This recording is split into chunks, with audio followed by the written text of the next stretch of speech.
Chapter number 1 lecture number 6 વાણિજ્ય વ્યવસ્થા અને સંચાલન. આપણે વિદ્યાર્થી મિત્રો ગયા લેક્ચરમાં જોયા હતા ધંધાના હેતુઓ. એક તો મુખ્યત્વે બે હેતુ, પહેલો આવે સામાજિક હેતુ અને બીજો આવે આર્થિક હેતુ, અથવા તો પહેલો આર્થિક અને બીજો સામાજિક. આર્થિક હેતુ આપણે જોઈ ગયા હતા. આપણે વાત કરતા હતા સામાજિક હેતુની. મુખ્યત્વે 5 સામાજિક હેતુ છે.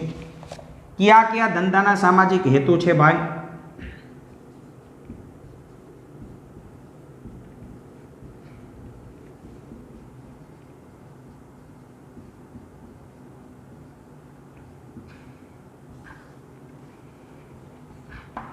એક તો પેલો વેલો સામાજિક જવાબદારીનો હેતુ.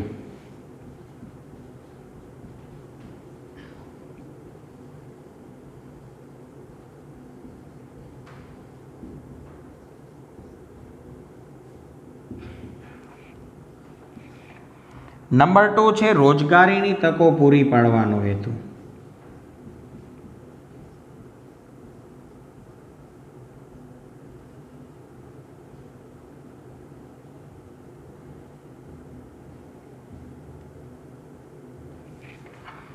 નંબર 3 છે ગુણવત્તાવાળી વસ્તુઓ અને સેવાઓ પૂરી પાડવાનો હેતુ.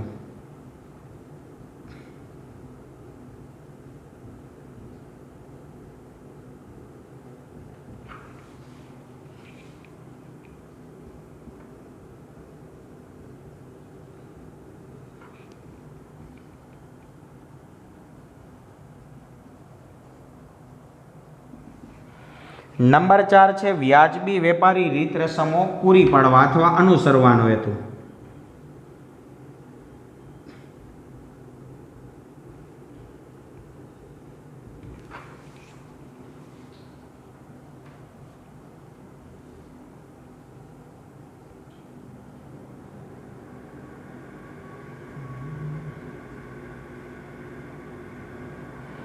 અને 5મું છે અન્ય હેતુ.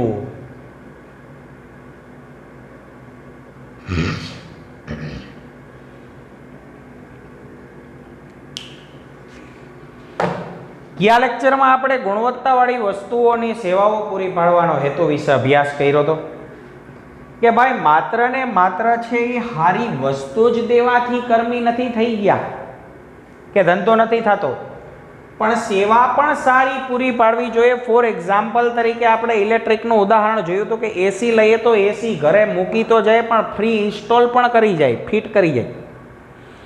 ફ્રીજ લ્યો, ઘરઘંટી લ્યો તો ઘરે મૂકી જાય ફ્રીમાં.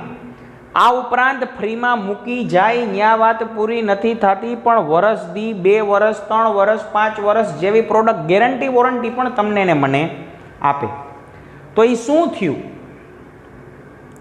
સારી સેવા પૂરી પાડી.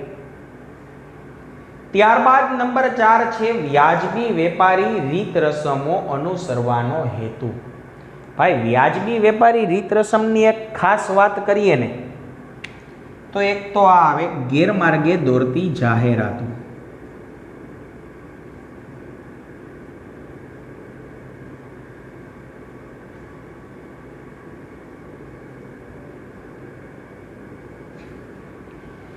ગેરમાર્ગે દોરતી જાહેરાત ન અપાય ભાઈ. જો એવી ગેરમાર્ગે દોરતી જાહેરાત આપશો ને તો એ વ્યાજબી બાબત ધંધા માટે ન કહેવાય. કયો એવી જ વસ્તુ આપો, દેખાડતા કંઈક ઓર હોય ને ગ્રાહકને વસ્તુ કંઈક આપતા ઓર હોય, એ હાલશે નહીં. ગેરમાર્ગે દોરતી જાહેરાત એટલે દાખલા તરીકે અમુક પ્રકારના પીણા પીવાથી તમારામાં શક્તિનો સંચાર થશે, અમુક પ્રકારના ચીજ વસ્તુ વાપરવાથી તમારી સ્કિન ગોરી થઈ જશે, તો આ ગેરમાર્ગે દોરતી જાહેરાત છે. ફેર એન્ડ લવલી વાળા પહેલાં આપતા લાલા લાલા લા, પહેલો દી બીજો દી ત્રીજો દી હાથમાં દીએ તમે રૂપાળા થઈ જાઓ. વિશ્વમાં એવી એ કોઈ દવા નથી કે તમે રૂપાળા હાથમાં દીએ થઈ જાઓ. એ આપતા. અમારે વાલા ભારતનું આફ્રિકા કહેવાય ને તાલાળા આગળ જાંબુર, ત્યાંથી દાદાને દાદીને લઈ આવીને રાખવા જોઈએ કે આને રૂપાળા કરો. થાય? એ 10 ટ્યુબ લગાડો તો એ ન થાય.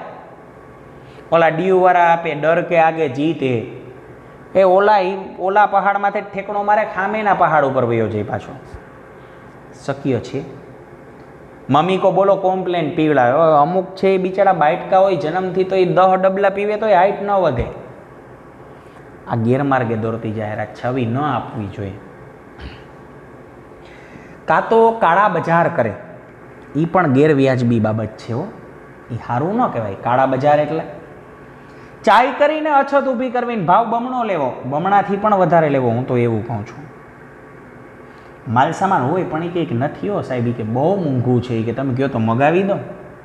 એ કાળા બજાર કરે લ્યો. વચમાં કોરોના મહામારીની અંદર એવું થયું હતું છે. જે લોકો બીડીના બંધાણી હતા, આપણો તો વિષય નહીં, આપણે પીધી નથી કે વ્યસન નથી, અંદાજે 5-10 રૂપિયાની બીડીની જોડી આવતી હશે અંદાજે, કે ભાઈ 15ની 20ની હોય. 250-250 રૂપિયા એક એક જોડીના લોકોએ દીધેલા છે. પછી ઓલા મસાલા ખાતા હોય, શું બોલે, જુબાન, કેસરી, વિમલ. વિમલની એક પડીકી 2-5 રૂપિયાની આવતી હશે, 30-30 રૂપિયાની વિમલની પડીકી. આ શું થયું? કાળા બજાર ન કરાય. વેપારી રીત રસમ વ્યાજબી નિભાવવાની. જેણે જેણે કોરોનામાં પાન મસાલાવાળાએ કાળા બજાર કર્યા નહીં અત્યારે માખ્યું મારે હો. માણસો એને અહીંયા ન જાય, સમજે કે આણે મજબૂરીમાં અમારો લાભ જ લીધો છે, બીજી વાર ન જાય. જેણે વ્યાજબી ભાવ લીધા હતા એને અહીંયા જાય.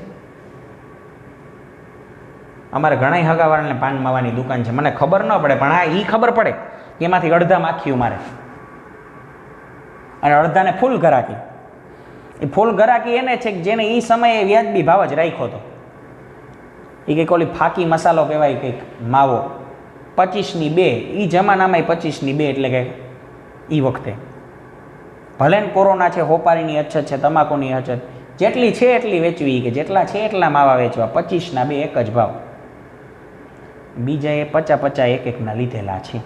એ માખ્યું મારે 25ના 2 વાળો મોજ કરે અત્યારે. આ વ્યાજબી વેપારી રીત રસમ છે, લૂંટી ન લેવાય ઘરાકને. જોઈએ વસ્તુના કાળા બજાર, વસ્તુનો સંગ્રહ કરવો, ગેરમાર્ગે દોરતી જાહેરાત કરવી વગેરેને ધંધા માટે અયોગ્ય રીત રસમો ગણવામાં આવે. ઘરની ચોપડીમાં લીટી કરો ભાઈ. કોને અયોગ્ય રીત રસમ કહેવાય? તો કે એક તો કાળા બજાર કરવા, મેં એક્ઝામ્પલ આપી દીધું. હોય ને કૃત્રિમ અછત ઊભી કરો, એ કાળા બજાર કહેવાય. એ આ પાન માવાના ડબલ ને ત્રબલ ને ચોબલ ને લેતા એ કાળા બજાર જ હતું. પછી કીધું સંગ્રહ કરવો, તમે સ્ટોક કરી રાખો. હોય ને એમ કહો કે ભાઈ નથી નથી નથી, એ વખતે લોકો આગળ સ્ટોક હતો જ, ચાઈ કરીને લેતા. પછી વાત કરી છે ગેરમાર્ગે દોરતી જાહેરાત, મેં એક્ઝામ્પલ આપી દીધું. કૃત્રિમ અછત ઊભી કરવી, આ અયોગ્ય રીત રસમો છે. જરૂરિયાતવાળી વસ્તુઓની કૃત્રિમ અછત ઊભી ન કરવી જોઈએ. ગ્રાહકો અને સમાજના કલ્યાણ માટે ધંધાકીય એકમ વ્યાજબી વેપારી રીત રસમો અનુસરવાનો હેતુ રાખે છે. અને ભાઈ રિઝનેબલ પ્રાઇસ જ લેવાય તો માર્કેટમાં ટકશો. એના પછી નંબર 5 છે અન્ય હેતુઓ. ભાઈ ધંધાના આ ઉપરાંત અન્ય સામાજિક હેતુઓ પણ છે. જોઈએ અન્ય સામાજિક હેતુમાં પેલું કીધું, ધંધાકીય એકમે સમાજમાં પોતાની આગવી ઓળખ પ્રાપ્ત કરવી જોઈએ. પોતાની આગવી ઓળખ પ્રાપ્ત કરવી જોઈએ. પણ આગવી ઓળખ ક્યારે પ્રાપ્ત કરી શકે વિદ્યાર્થી મિત્રો? વ્યાજબી રીત રસમ, વ્યાજબી ભાવ, ક્વોલિટી બધુંય મેન્ટેન હશે તો. ધારો કે તમે લોકો જૂનાગઢમાં એમ કહી શકો કે ભાઈ મારે ફરસાણ લેવું, તો કેનું લેવાય? તો કે સાગર નમકીન. શું કામ? એની મારા માસીનો દીકરો છે? તો કે ના, એની આગવી છાપ છે. મારે ફાસ્ટફૂડ ખાવું તો કેનું? તો કે સાગર નમકીનનું. હા, તો કે સસ્તુંય આપે અને ક્વોલિટી આપે ને શુદ્ધતાય છે. હું એમ કહું મારે ક્યાંય હોટલમાં જૂનાગઢની જાવ, ગુજરાતી થાળી ખાવી, તો કે ગીતા લોજ. કાં ભાઈ એને મને રૂપિયા દીધા તું મારી જાહેરાત કર? નહીં, એની આગવી છાપ છે. ઓછા રૂપિયામાં ગુણવત્તાવાળું ભોજન આપે ને શુદ્ધ આપે. એટલે કીધું કે ધંધાકીય એકમે સમાજમાં પોતાની આગવી છાપ ઓળખ ઊભી કરવી જોઈએ. એ એક જ નહીં. હું એમ કહું મારે વેફર ખાવી, ચેવડો ખાવો, તો કેનો ખવાય? છગનભાઈનો? હા, જો કેવું કીધું તમે? બાલાજી. આગવી છાપ ઊભી કરી. નંબર 2, ઉત્પાદન ક્ષેત્રે નવા સંશોધનો હાથ ધરવા. હા ભાઈ, બાલાજી વાળો નવા સંશોધન હાથ ધરે જ છે. પહેલા માત્ર ને માત્ર વર્ષો પહેલા બાલાજીની વેફર આવતી ને ચેવડો આવતો, પણ સંશોધન કરીને પુષ્કળ પ્રોડક્ટ નવી નવી કાઢે જ છે. તો એનો ધંધો માર્કેટમાં હાલે છે. નંબર 3, રાષ્ટ્રના આર્થિક વિકાસમાં મદદરૂપ થવું અને તે માટે સરકારને સહકાર આપવો. હા ભાઈ, બાલાજી છે એ સરકારને સહકાર આપે જ છે, ટેક્સ ભરે જ છે, લોકોને રોજગારી પૂરી પાડે જ છે, સારી વસ્તુ આપે છે. નંબર 4, કર્મચારીઓને વિવિધ રીતે ઉત્તેજનો પૂરા પાડવા અને તેમના માટે કલ્યાણકારી યોજનાઓ અમલમાં મૂકવી. હા ભાઈ, બાલાજીવાળા એ કરે જ છે, રિલાયન્સવાળા કરે જ છે, અદાણીવાળા કરે જ છે, ટાટાવાળા કરે જ છે. કર્મચારીને પ્રોત્સાહન તો આપે જ છે, પણ એના માટે વિવિધ કલ્યાણકારી યોજનાઓ પણ અમલમાં મૂકેલી છે. એ લોકોએ એવા કાર્ય કરે કે જેનાથી કર્મચારીનું કલ્યાણ થશે. એક્ઝામ્પલ તરીકે રિલાયન્સ, ટાટા, એમાંય ખાસ ટાટા, નામ ભલે ટાટા રહ્યું પણ કર્મચારીને કોઈ દી ટાટા નહીં કહી. એ એના માણસોને પગાર તો આપે જ છે, પણ પગાર ઉપરાંત વિવિધ પ્રકારની સેવા પૂરી પાડે. જેમ કે બોનસ, ટાટામાં જે માણસ નોકરી કરતો હોય ને એને વરદી એકવાર બોનસ આપે. ટાટામાં જે માણસ નોકરી કરતો હોય, ટાટા છે એના છોકરાઓને ભણવાની ફી આપે, ફ્રી હોસ્પિટાલિટી તો કે આપે. આ તમે કર્મચારીને લગતી કાર્ય કર્યું કહેવાય. ટાટાને અહીંયા કેન્ટીન, મોટી મોટી ટાટાની અમુક કંપની છે ખાસ કરીને, તો અહીંયા કેન્ટીન છે, ફ્રી જમવાનું. શું છે આ? કર્મચારીની કલ્યાણની પ્રવૃત્તિ. તો ધંધાએ આ પણ કરવાની. માત્ર મેં તમને કીધું એમ પોતાનો સ્વાર્થ જોવાનો નહીં. તો એ અત્યારે આગળ છે અને જેને પોતાનું વિચાર્યું એ અત્યારે પાછળ છે. તો ભાઈ આપણે ધંધાના હેતુઓ પૂર્ણ કર્યા, આર્થિક હેતુ પણ જોયા, સામાજિક હેતુઓ પણ જોયા. ત્યારબાદ હવે નવો ટોપિક આવે છે ધંધાકીય જોખમો. તો વિદ્યાર્થી મિત્રો, હું એવું માનતો હોઈશું કે સામાજિક હેતુમાં કોઈને વાંધા વચકા છે નહીં.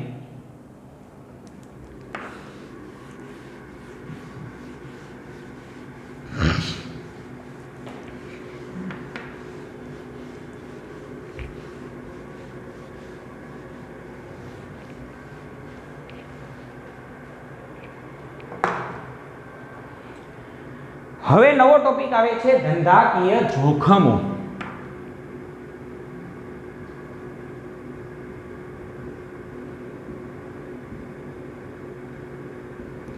આ તો તમને ખબર જ હશે, કારણ કે આપણે ધંધાની લાક્ષણિકતાઓમાં ભણી ગયા હતા કે જોખમનું તત્વ ધંધામાં રહેલું છે.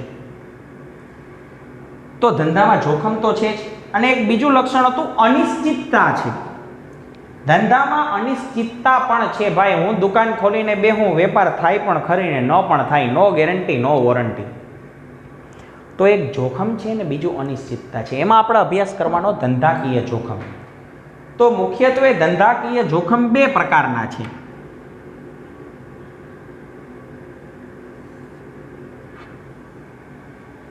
ધંધાકીય જોખમ મુખ્યત્વે બે પ્રકારના છે. ક્યાં ક્યાં? એક તો કુદરતી જોખમો,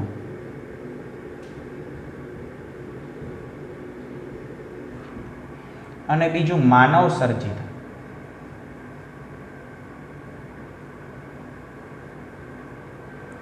માનવ સર્જિત જોખમો. કુદરતી માનવ સર્જિત ભાઈ તમને આવડે જ છે. ધરતીકંપ,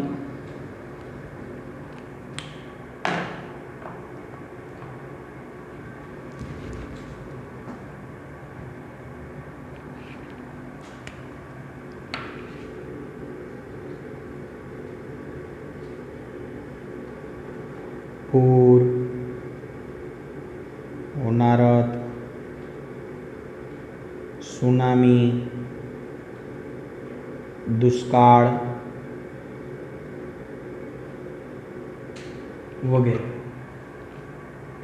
માનવ સર્જિત જોખમની વાત કરીએ, કર્મચારીઓની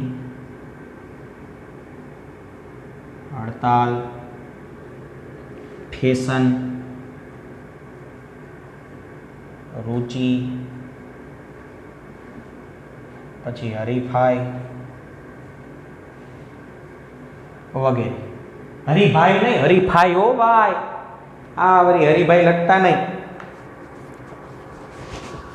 તો ધંધામાં મુખ્યત્વે બે પ્રકારના જોખમ છે, એક કુદરતી જોખમ ને એક માનવ સર્જિત જોખમ. આ બંને જોખમને કારણે ધંધામાં અસર થશે, ચડાવ ઉતાર આવે રાખશે.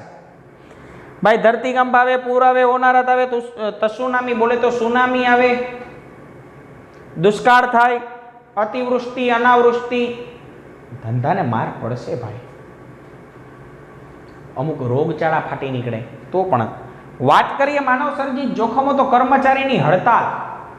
ભાઈ આપણા ધંધામાં માણસો હડતાલ પાડે એટલે પ્રોડક્શન ઠપ, વેચાણ ઠપ, પ્રોફિટ ઠપ, બધું બંધ. નંબર 2 છે ફેશન. ભાઈ ફેશન બદલી જાય તો ધંધા ઉપર અંકુશ, ફેશન બદલી જાય તો ધંધાની પથારી ફરી જાય. આ એક જોખમ છે. નંબર 3 લોકોની રુચિ. ઘણા આવે, આ તો મેં 4-5 એટલે લખ્યા. લોકોની રુચિમાં ફેરફાર થયો, પસંદગીમાં ફેરફાર થયો. મારે અત્યારની રુચિ પ્રમાણે હું જો તમને વાતાવરણ પ્રમાણે કહું તો મારી રુચિ શું છે, મારે કેવી વસ્તુ જોઈએ છે, હું એ વસ્તુ વાપરીશ. હવે મારી રુચિ નથી તો હું એ વસ્તુ ન વાપરું. દાખલા તરીકે એક એક્ઝામ્પલ આપું તો લોકો, નાના બાળકોની વાત કરીએ તો એની રુચિ કેવી હતી, તો કે ઓલી પહેલાં ચાઇનાની ફૂટપટ્ટી આવતી, આમ હાથમાં વાળો તો ચોંટી જાય. પછી નાના છોકરાઓની જ વાત કરો, ઓલી બોલ પેન આવે તો આમ ફુગા ઉડાડો, બેલેન્સ પેન લખે તો લાઇટ થાય. પછી વચમાં ઓલી બોલ પેન નીકળી હતી મોબાઈલ ટચવાળી, તો ત્યારે બાળકોની રુચિ એમાં હતી. હવે કંઈક નવી પ્રોડક્ટ આવી ગઈ તો હવે બાળકોની રુચિ એમાં છે. હવે ઇન્જેક્શન પેન આવે એ માગે છોકરાઓ, કે ઇન્જેક્શન પેન આપો. બાળકોની રુચિ એવી છે. હવે કલરવાળા ઇરેઝર આવે, બોલે તો ચેક રબડ આપણી ભાષામાં, લોકો એ માગે. ક્રિકેટનો બેટનો એનો આખો સેટ આવે. હવે લોકોની રુચિ એવી થઈ તો ઓલી જે જૂનવાણી રુચિવાળો માલ સામાન હતો એ પૂરો થઈ ગયો. પછી હરીફાઈ. હરીફાઈ પણ આ ધંધાનું એક મોટામાં મોટું તત્વ કહેવાય, જોખમ કહેવાય છે. કારણ કે વિદ્યાર્થી મિત્રો હરીફાઈ હશે તો ધંધાને 100% નુકસાન થશે. હવે માર્કેટમાં મારો ધારો કે ઇજારો છે. ઇજારો એટલે શું? હરીફાઈ એટલે હું આ બે એકબીજાના વિરોધી છે. ઇજારો એટલે મારા સિવાય માલ સામાન વેચવાવાળો માર્કેટમાં કોઈ નહીં હોય, અને હરીફાઈ એટલે મારા જેવા માર્કેટમાં હજારો હોય છે. પેલા પાર્લેજી બિસ્કિટનો માર્કેટમાં ઇજારો હતો, ક્લિનિક પ્લસ શેમ્પૂનો માર્કેટમાં ઇજારો હતો. ભારતમાં શેમ્પૂ એક, only for Clinic Plus, biscuit એક, પાર્લેજી. પણ હવે હરીફાઈ છે. જો પાર્લે કરતાં પણ ઘણી કંપની સારી ગુણવત્તા બનાવે તો પાર્લેનું બજાર ઠપ થઈ ગયું. પાર્લેવાળાએ 2019ની અંદર 50,000 માણસોને છૂટા કર્યા હો. 50,000. વાય? આ આવ્યું રુચિ. લોકોની રુચિ પાર્લેજી બિસ્કિટ ખાવામાં નથી રહી. હવે તો સનફિસ્ટ જોઈએ, મોમ્સ મેજિક, એમાંય ચાગલા વેડા કરીને બોલે, ગુડ ડે, અપના તો હો ગયા ગુડ ડે, કાં તો લા કેવા કહેવાય ઓરિયો. ચડાવ ઉતાર આવે રાખે. મેન પર્પસ આ હરીફાઈ કે ભાઈ પાર્લે 5 રૂપિયા પ્રોડક્ટ બનાવે છે, એની સામે બ્રિટાનિયા ગુડ ડે પણ બનાવે તો લોકો ગુડ ડે ઉપર રુચિ વધારે ઉતારે. અથવા પાર્લે કંઈક નવું કાઢે તો ગુડ ડે બેસી જાય, સનફિસ્ટ બેસી જાય, અથવા ઘણી પ્રોડક્ટ આવતી હશે. તો આ ધંધાકીય જોખમ છે, ટેક્સ્ટબુકમાંથી વિસ્તારથી જોઈએ છીએ. હા, મારે તમને એક વસ્તુ કહેવાની રહી ગઈ, લખવું હોય તો લખી નખાય. કુદરતી જોખમ ઉપર છે ને માણસોનો અંકુશ રહેતો નથી, અથવા માણસોનો અથવા ધંધાકીય એકમનો કયો તો પણ આ લેવો.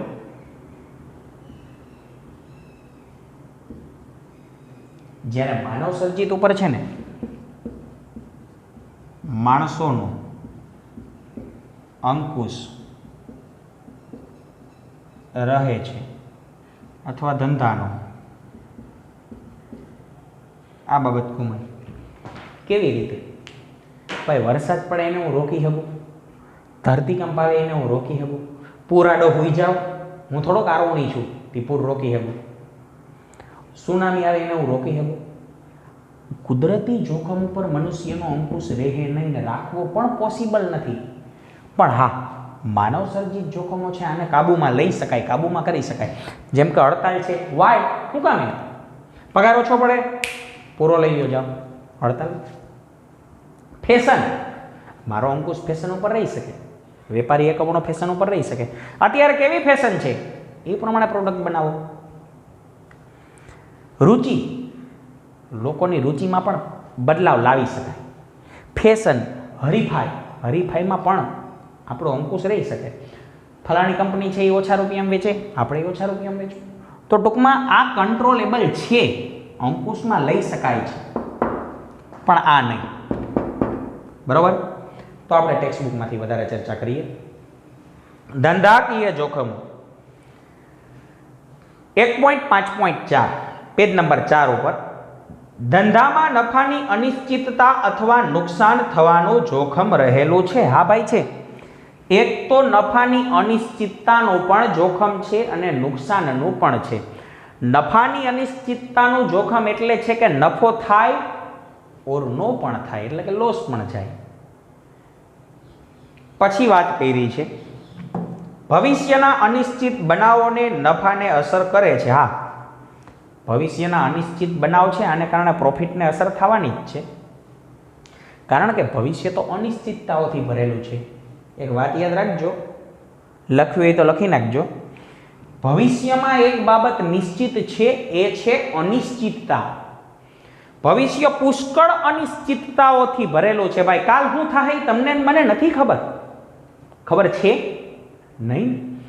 એમ ધંધામાં પણ શું થશે એ તમને ને મને નથી ખબર, કારણ કે પુષ્કળ અનિશ્ચિતતાઓ રહેલી છે ભાઈ ધંધામાં. આગળ કીધું, આથી જ કહી શકાય કે ધંધાકીય જોખમો સામેનું વળતર એટલે નફો. ભાઈ ઘરની ચોપડીની લીટી કરો, વ્યાખ્યા બહુ સારી છે. ધંધાકીય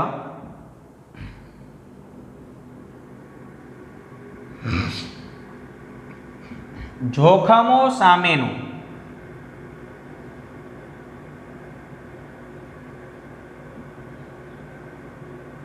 વળતર એટલે નફો. નફાની સરસ વ્યાખ્યા આપી લ્યો. કારણ કે ધંધો તો અનિશ્ચિતતાઓથી ભરેલો છે, જોખમથી ભરેલો છે. આ જોખમ સામે જે વળતર મળે એટલે જ પ્રોફિટ ઓર નફો. આગળ જોઈએ, ધંધામાં બે સ્વરૂપના જોખમો રહેલા છે. નંબર 1 કુદરતી જોખમો, નંબર 2 માનવ સર્જિત જોખમો. એમાં પેલું કુદરતી જોખમો. કુદરતી જોખમો જેવા કે ધરતીકંપ, પૂર, લીટી કરજો ભાઈ, પરીક્ષામાં પૂછે કે કુદરતી જોખમ ક્યાં ક્યાં છે, આવડવું જોઈએ. પરીક્ષામાં એમ પૂછે કેટલા જોખમ છે, ન્યાય લીટી કરજો 2 જોખમ. ક્યાં ક્યાં છે ન્યાય લીટી કરજો, કુદરતી ને માનવ સર્જિત. કુદરતી જોખમો જેવા કે ધરતીકંપ, પૂર વગેરે ધંધાના વિકાસને અવરોધે છે. આનાથી વિકાસ અવરોધાશે. ધંધાની મિલકતોનો નાશ કરે છે અથવા તો નુકસાન પહોંચાડે છે. કુદરતી જોખમો ઉપર ધંધાનો અંકુશ રહેતો નથી. લીટી કરો. આ એવું મેં કીધું. કુદરતી જોખમ ઉપર ધંધાકીય એકમનો અંકુશ નહીં રહે, માણસોનો અંકુશ નહીં રહે. માનવ સર્જિતમાં રહેશે. માનવ સર્જિતમાં ધંધાનો અંકુશ રહે, માણસોનો અંકુશ રહેશે, પણ ભગવાનનો પણ તો અંકુશ ન જ આવે. નંબર 2 માનવ સર્જિત જોખમો. માનવ સર્જિત જોખમોને કારણે પણ ધંધાનો વિકાસ અટકે છે અને ધંધાએ નુકસાન પણ સહન કરવું પડે છે. જેમ કે કર્મચારીઓની હડતાલ, ટેકનોલોજીમાં પરિવર્તન. આમાં આપણે એક નથી લખ્યું, ટેકનોલોજીમાં પરિવર્તન આવે એને કારણે પણ ધંધામાં જોખમ છે, નહીં માનવ સર્જિત જોખમ છે. પછી ગ્રાહકોની રુચિ, ફેશન, માંગમાં ફેરફાર, રાજકીય અસ્થિરતા અને હરીફાઈ, આ વગેરે માનવ સર્જિત જોખમો છે. ખાસ કરીને વાત કરીએ તો રાજકીય અસ્થિરતા, આ એક સમજી લઈએ, સમજવા જેવું છે.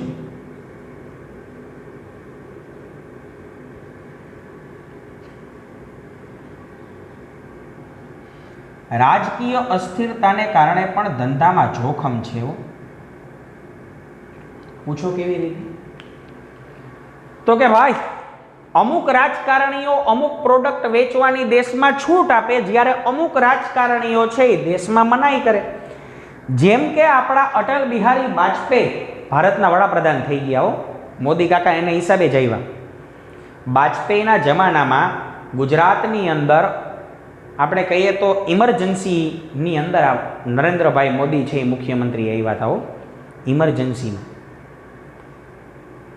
ઓચિંતાના મૂકી દીધા કે જાઓ ભાઈ મોદીભાઈ. મોદીભાઈ સંઘમાં હતા પહેલાં, RSSમાં. એમાંથી મુખ્યમંત્રી બન્યા, મુખ્યમંત્રીમાંથી વડાપ્રધાન બન્યા. મોદીને લાવનાર જ અટલ બિહારી વાજપેયી. તો અટલ બિહારી વાજપેયી બહુ મહાન હતા, નીડર હતા એમ કહી શકીએ. અને એને પ્રણ લીધું હતું કે ભાઈ હું વડાપ્રધાન જરૂર બનીશ. અત્યારે મારો સમય ખરાબ છે. આમ જોઈએ તો એ 3 વાર વડાપ્રધાન થયા. એક વાર તો એક જ દી વડાપ્રધાન થયા હતા, એક દીની સત્તા પૂરી. પણ અહીંયા કહેવાનો પર્પસ કેવો છે કે એ માણસે પોખરણમાં અણુ ધડાકો કરીને વિશ્વને શાંતિથી બેહાડી દીધું, બીવડાવી દીધું. અમે પણ પરમાણુ બોમ્બ બનાવી શકીએ છીએ. આ અટલ બિહારી વાજપેયી ટોટલી સ્વદેશી ને માનવાવાળા હતા. એને શું કર્યું, કોકા કોલાને ભારતમાંથી જાકારો આપી દીધો. અમારે પીવી નથી ને અમારે વેચવી નથી, કોકા કોલા પ્રોડક્ટ બંધ. તો એની ભક્તિ ભારતમાં ના આવી. પણ જી ભેગા વાજપેયી વયા ગયા ને આપણા ડૉક્ટર મનમોહન સિંહ આવ્યા ને એને કોકા કોલા એ રામ રામ કર્યા, વેલકમ ઇન અવર કન્ટ્રી. તો ભારતમાં કોકા કોલા હાઇડેડ છે. આ રાજકીય સ્થિરતા ને અસ્થિરતા. જો પછી 15 વર્ષ છે એ મનમોહન સિંહે રાજ કર્યું ભારત ઉપર, કે 10 વર્ષ રાજ કર્યું, તો એનો ધંધો આવ્યો. વળી મોદીજી છે તો હજી હાલે, બાકી વળી મોદી આવે ને ના પાડી દે તો પૂરું થઈ જાય. હજી એના પછી કોઈ બીજો આવે ને વિરોધ કરે કોકા કોલાને વળી પાછું જવું પડે. આ રાજકીય અસ્થિરતા માટે અમુક લોકો હાકારો આપે કોઈ પ્રોડક્ટને, અમુક લોકો જાકારો આપે.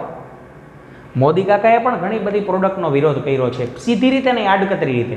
ચોખ્ખું કહી દીધું આત્મનિર્ભર બનો, બીજા ઉપર આધાર નહીં રાખવાનો. તો વળી એને બદલે કોઈ બીજો માણસ આવે તો એમ જ કંઈ મગાવો વસ્તુ. તો રાજકીય અસ્થિરતાને કારણે પણ ભારતની અંદર ધંધામાં જોખમ છે એવું કહી શકાય. તો ભાઈ અહીં જોખમ પૂરા થયા. હવે આવે છે ધંધાકીય જોખમના કારણો. એ આપણે નેક્સ્ટ લેક્ચરમાં જોશું.